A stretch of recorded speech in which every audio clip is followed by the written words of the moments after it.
Fala aí, criativo! Seja muito bem-vindo aos Melhores na Semana. Esse aqui é o novo programa semanal dos publicitários criativos no YouTube. Toda semana a gente promete trazer os melhores cases de publicidade, marketing, comunicação e tudo que rolou durante a semana. Eu sou o Yuri, esse aqui é o Phil e junto a gente vai destrinchar algumas campanhas com vocês. Vamos falar de tudo que rolou durante a semana, os acertos, os erros e como o mercado da comunicação está se comportando. E nesse primeiro episódio a gente começa com ótimas campanhas. Teve inteligência artificial recriando a voz de um ídolo, tem campanha polêmica na Copa do Mundo e a apresentadora que virou embaixadora de causa animal. Inclusive, uma dessas ações levou o primeiro ouro da história da Colômbia em Cannes. Você entra agora no mundo da publicidade e da comunicação e fica por dentro de tudo que rolou nos Melhores da Semana.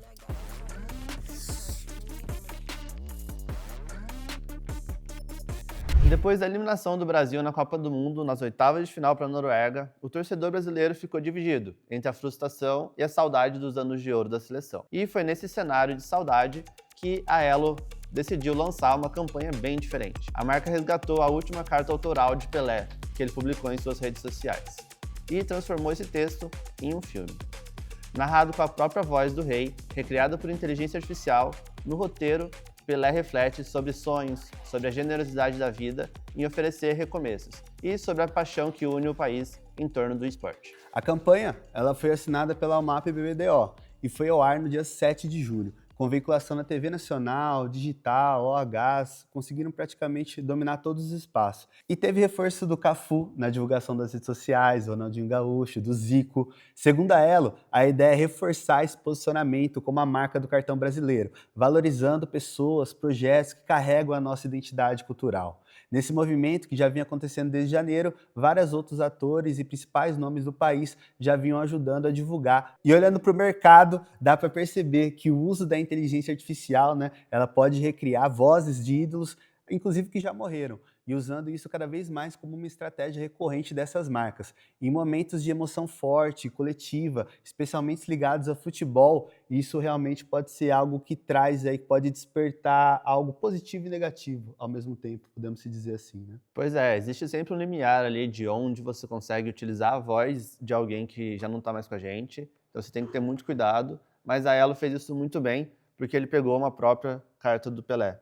Então são palavras deles, recriadas com a própria voz do Pelé, algo que ele já falou, algo que já foi a público em nome do Pelé. Isso. O interessante também, aí fazendo um pouco agora o advogado do diabo, é se a gente pegar algumas discussões que rolaram, inclusive não só em publicitários, mas em outros lugares também, eu senti que a aceitação ainda por campanhas feitas dessa maneira, com o uso de IA, de pessoas inclusive que já faleceram, elas não são tão bem aceitas. Acredito que ainda tem aquela questão de ter a memória da pessoa precisa ser respeitada, e algumas dessas pessoas, e o uso de inteligência artificial pode soar como algo que não seja tão bacana assim.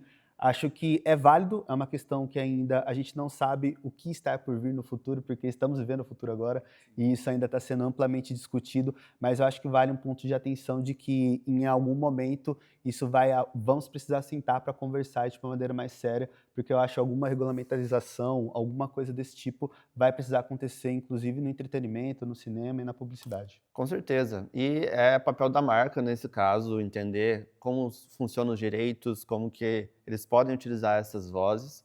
A Elo com certeza fez isso e vale depois também olhar para a campanha, entender se a repercussão dessa fala, da recriação da voz, foi boa ou não.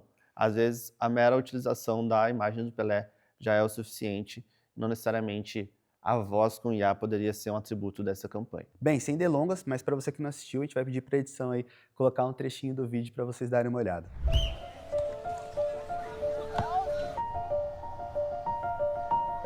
Eu peço aos brasileiros que se lembrem do que nos trouxe até as conquistas que temos no peito.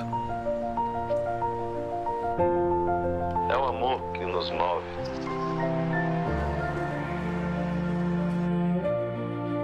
Eu não sei o que nos faz sermos tão loucos por futebol. Se é o amor pela união de amizades verdadeiras em torno do esporte, pelo grito do gol, ou por esquecer de todos os problemas que enfrentamos, mesmo que seja por apenas 90 minutos. O que importa é que essa torcida nos uniu. Em um momento que precisávamos tanto de união. A todos os brasileiros, eu desejo que a união e o amor que nos unem no esporte transcendam para a vida inteira. O sonho é de todos nós.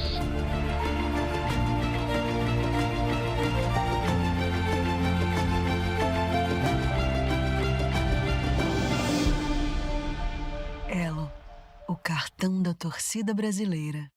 Uma montadora, Yuri, ela resolveu contar a história de um avô que vendeu o próprio carro para conseguir ver o Brasil ser tricampeão. Foi assim que a Chevrolet lançou o Amuleto, um filme que é uma curta-metragem, né, que expande o universo do Brasil 70, a saga do Tri, essa minissérie que é muito boa, da Netflix, e marca o segundo capítulo da campanha Um Sonho de Sonic.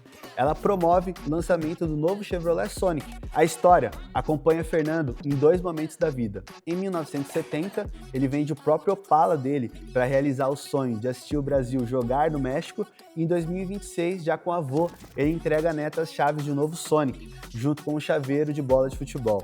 Isso atravessa a narrativa como um símbolo de sorte, afetivo e dá continuidade, né? Dá um storytelling para essa campanha. Sim, a direção é de Kiko Meirelles e Pedro Morelli, os mesmos diretores da minissérie, com a produção da O2 Filmes. Parceria com a Netflix e criação da agência W. McCann. Segundo Gustavo Aguiar, o CMO da Chevrolet na América do Sul, o Amuleto prepara o terreno para a continuidade da jornada do novo sonho. Depois da primeira fase da campanha, que reuniu inúmeras histórias reais de pessoas que venderam o carro para realizar sonhos. E vale lembrar que essa não é a primeira vez que a Chevrolet une força com a Netflix.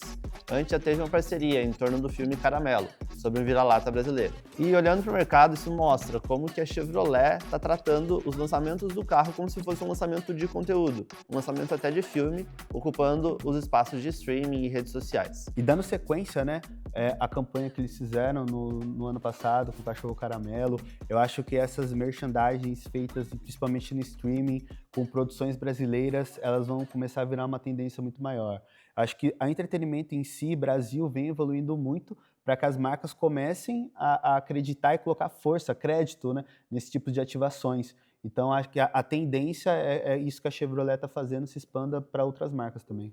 E eu não sei se vocês assistiram a minissérie, mas é muito legal que o filme que eles criaram para a campanha, ela é super dentro do universo da série. Então, usa os mesmos cenários, os atores da série aparecem lá, e acaba que é muito conectado com o que a série mostra, né, que é a saga do Tri. E aí eles conseguem fazer isso linkando com o presente, trazendo a mesma história do sonho de ganhar a Copa do Mundo, relacionando com o carro. Então o carro está sempre ali, o carro é sempre o personagem principal, e isso é muito legal, porque não sai do contexto da minissérie.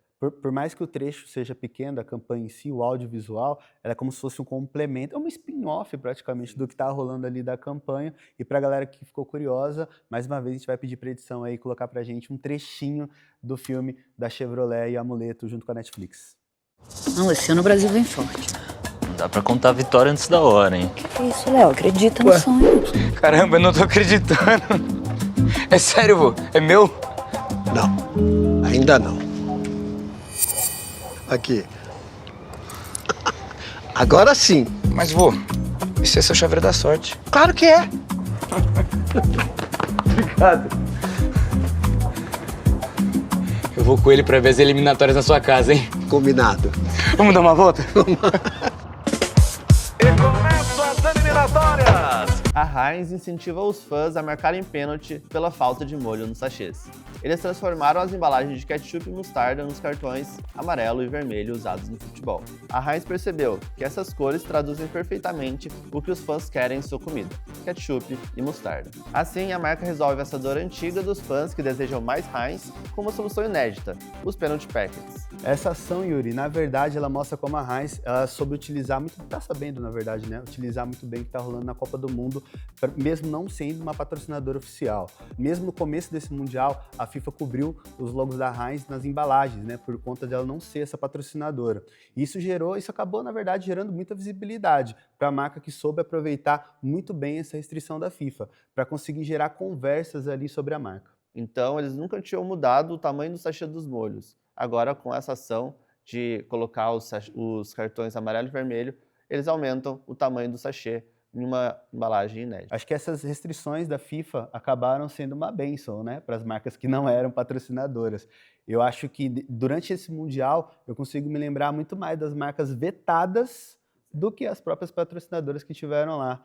Acredito que o poder das redes sociais e de marcas muito fortes, terem símbolos muito fortes, um brand muito forte, que estavam permeando ali o torneio, mesmo não sendo as patrocinadoras dele, acabaram tendo muita visibilidade. Então a Copa, eu acho que ela acabou gerando muita receita, não só para quem atuava diretamente dentro do torneio, mas também indiretamente.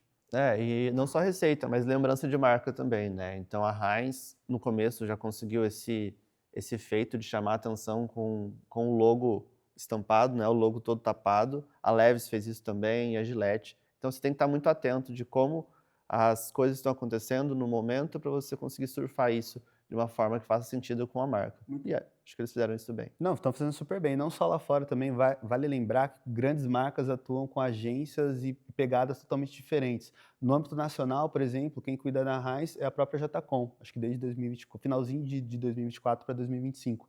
E eles conseguem fazer ótimas campanhas criativas que seguem muito bem a tendência da holding, da marca em si lá fora.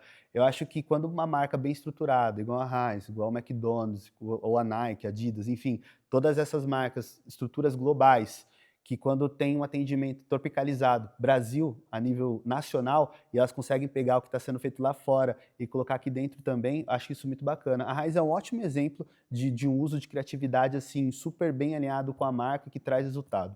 Yuri, seguinte, hein? Rainha dos Baixinhos está de volta, cara. Agora ela é embaixadora institucional de uma causa que ela defende há mais de 4 décadas. Xuxa Meneghel é a nova embaixadora da Pet Love, né? A parceria estreou no comecinho de julho e ela vai ter desdobramentos em canais digitais, redes sociais, pontos de venda e ao longo desses próximos meses. O foco da campanha é o reforço de conscientização sobre a saúde preventiva, do bem-estar e da guarda responsável dos pets. Como ponto de partida, a Pet Love lançou a ativação Seu Pet a bordo da nave Xuxa, inspirada na turnê O Último Voo da Nave, né? Tutores de todo o Brasil são convidados a caracterizar seus próprios pets com o tema da nave e postar a foto no Instagram com a hashtag NavePetLove. As 23 lojas físicas da marca ganharam cenários para essa participação. A campanha foi coproduzida pelo time interno da Pet Love com a agência VML, sob a liderança da Amanda Ferracini, a CMO da marca. E segundo a Pet Love, mais do que anunciar uma embaixadora, a ideia é transformar essa parceria em uma experiência participativa para o consumidor. Olhando para o mercado, o setor de pet segue como um dos mais resilientes, e trazer uma celebridade com décadas de credibilidade em causa animal é uma aposta bem clara de confiança em longo prazo. E não é só para alcance de mídia. Enquanto a gente vai debater um pouco sobre essa campanha, a produção vai colocando aí pra gente algumas imagens da campanha, que ficou muito bonita.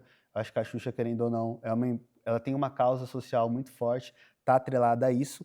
Porém, em pontos de discussão, em alguns fóruns, conteúdos que rolaram na internet, me assustou o quanto a nova geração talvez não conheça a Xuxa.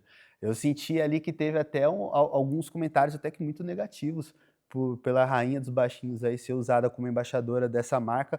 Querendo ou não, acho que muitas pessoas dessa geração não é que elas não estão preparadas, elas não conhecem, né, o impacto que ela teve perante a Pets nos anos 90, começo dos anos 2000, enfim. Ela era fortemente conhecida por isso. Acho que a Pet Love é um grande acerto e usar uma embaixadora que há tempos atrás era super correlacionada ao assunto deles, né? Ela tem esse poder de voz, ela está no lugar de potência dela de poder falar sobre isso, mas em contrapartida acho que é pelo menos um público menos 30 ali não conseguiu encontrar esse fit, esse approach entre a embaixadora e a marca, o que me assusta um pouco, mas acredito que é um choque de geração, eles estavam super preparados para isso. Acredito que é exatamente isso. A Xuxa, ela hoje em dia não é tão conhecida entre as pessoas mais novas, então 25 menos, provavelmente a Xuxa é apenas uma pessoa antiga da televisão.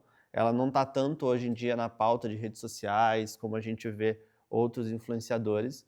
Então, vale entender qual é a audiência que eles querem atingir, né? Então, por exemplo, eu conheço a Xuxa, tive bastante contato com ela quando era criança, outras pessoas da nossa idade, talvez um pouco mais velhas, também. Então, com certeza, isso vai ter repercussão com uma audiência 30+. Se a gente for colocar de lado a lado, por exemplo, a Xuxa estava um pouco fora do âmbito publicitário durante um tempo. O Canva, ano passado, deu uma resgatada, deu uma revitalizada, convidou ela, que foi um super acerto.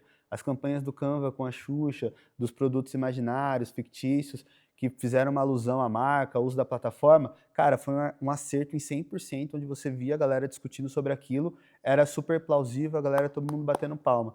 Na Pet Love parece que não encaixou muito bem. Então, talvez até, pô, você tem um grande nome, tem uma verba para contratar a maior embaixadora possível.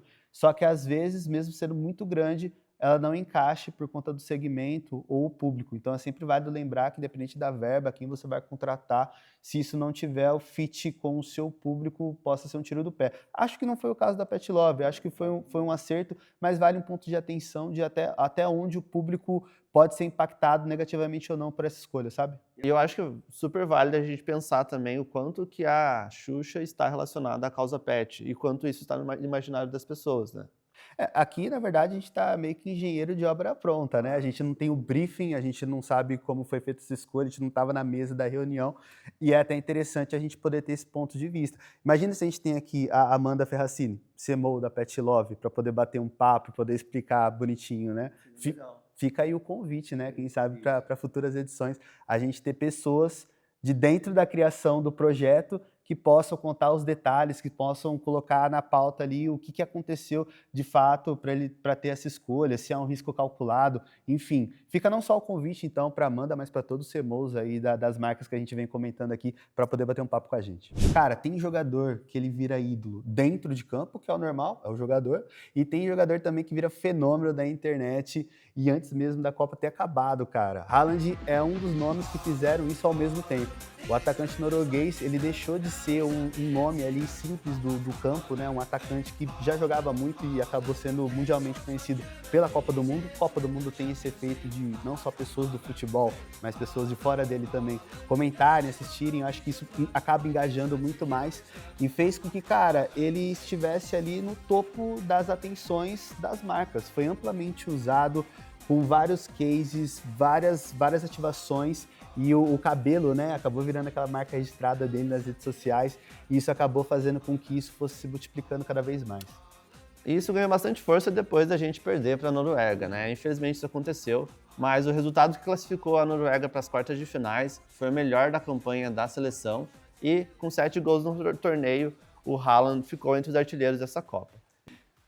Mesmo que a Noruega tenha saído, né, pela Inglaterra, ele acabou sendo o símbolo da cultura viking e ainda mais pela remada viking, que acabou também sendo outra coisa que eu acho que ajudou a impulsionar muito mais o Haaland. Essa comemoração da torcida, essa simbologia que eles trazem da própria cultura nórdica, isso fez com que os torcedores reproduzissem esse movimento das arquibancadas, nos bares, fora dela, e vindo para o estádio, voltando do estádio. Cara, Times Square foi tomada por essa remada. Então, isso foi um atrativo a mais que acabou fazendo com que a persona Haaland estivesse cada vez mais em evidência. E esse fenômeno chamou a atenção de empresas fora do futebol. Sem precisar de produção elaborada nem investimento pesados, várias marcas aproveitaram esse momento para ter visibilidade orgânica.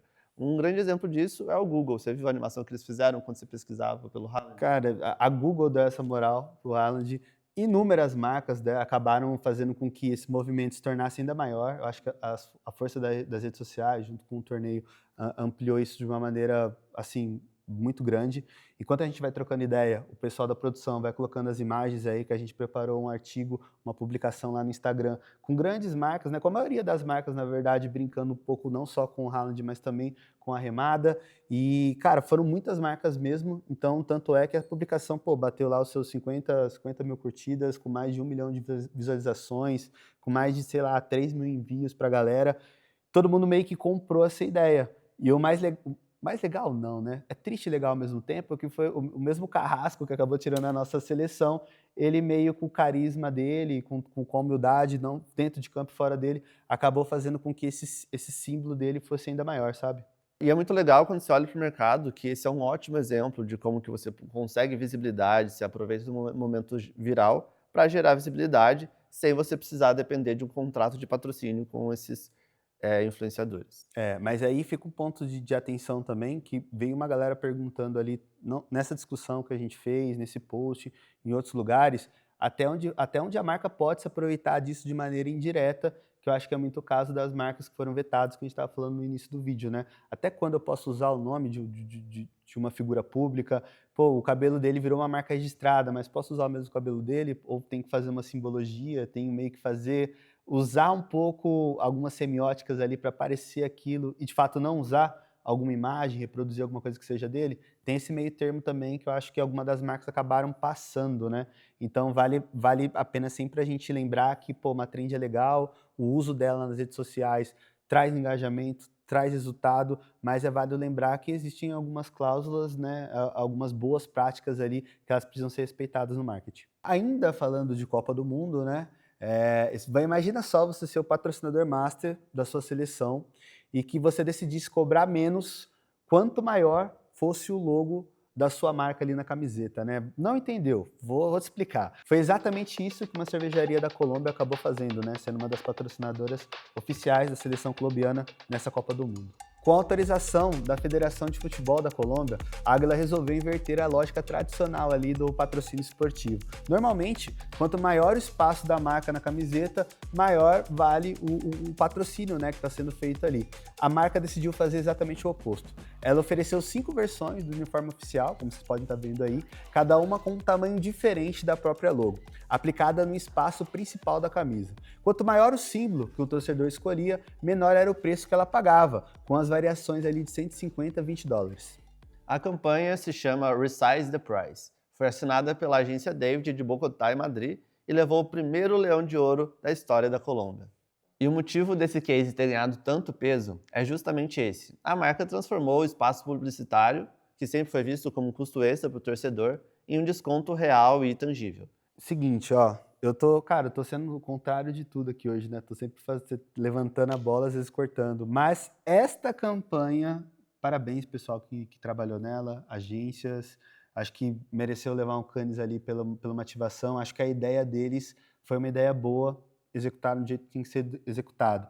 Mais uma vez, trago aqui a voz do povo. A voz dos comentários é a voz do povo.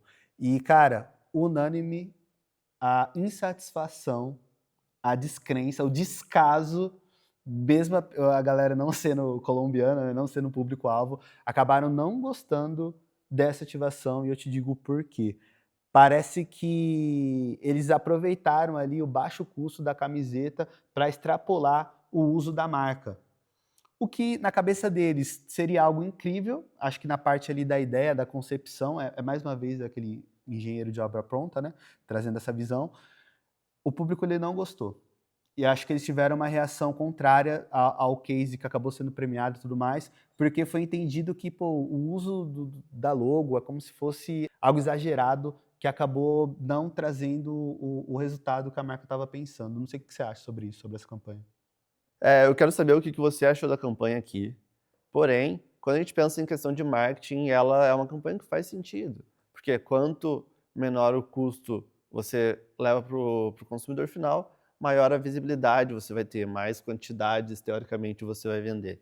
Porém, quando a gente fala de seleção, paixão e as camisetas que a gente usa no dia a dia, ter o patrocinador numa camiseta de seleção é delicado, né? Você pode ver várias camisetas de seleção, a maioria não tem patrocinador, porque o que você está pensando ali é no futebol. Então, essa campanha é normal que ela tenha tido uma aceitação baixa, porque quando você olha para o dia a dia do uso das camisetas de futebol de seleção, é difícil que o patrocinador tenha bastante espaço ali. E o que eles fizeram foi exatamente pegar muito espaço dessas camisetas, mesmo diminuindo o valor. Bem, eu acho que vou deixar também para o pessoal de casa aí trazer esses pontos de discussão nos comentários.